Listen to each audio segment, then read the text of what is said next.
এটা মানে তোমার ইয়ের লিখা শিকার টিকারের লিখা নাকি?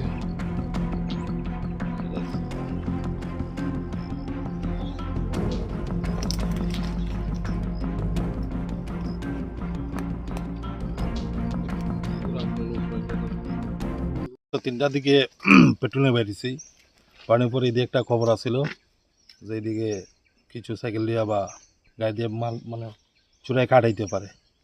তারপর আমরা হঠাৎ করে এখানে কিছু এম্পোর বুঝি, এখান থেকে প্রায় 1 কিলোমিটার আগে বুঝছি, প্রায় 1.5 ঘন্টার সময় বুঝছি।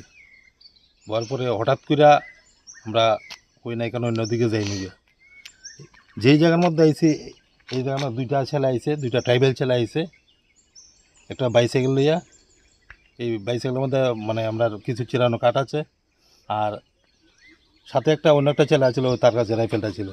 হ্যাঁ, যে আমরা দেখছি সোজা এইদিকে সাইকেল থেকে রাখছে, এই বন্দুকটা এইদিকে নিয়ে এই এই জঙ্গলটা আমাদের রাখছে। থাকার পর আমরা তার তার ফিউচার দেওয়া করছি, তারা জঙ্গল উইটা হয়ে গেছে। পরে আমরা তারপর আমরা আমরা আমরা রেঞ্জার স্যারের সাথে আমরা যোগাযোগ করছি, স্যারে পিএসএ খবর দিছে, এখন পিএস আইতে আছে। এখন আমরা কিছু কয়টার সময় মানে দেখছেন? এটা ধর না প্রায়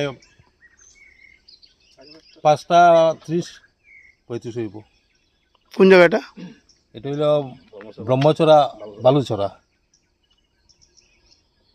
পিএসটা খবর দিচ্ছেন? হ্যাঁ হ্যাঁ হ্যাঁ।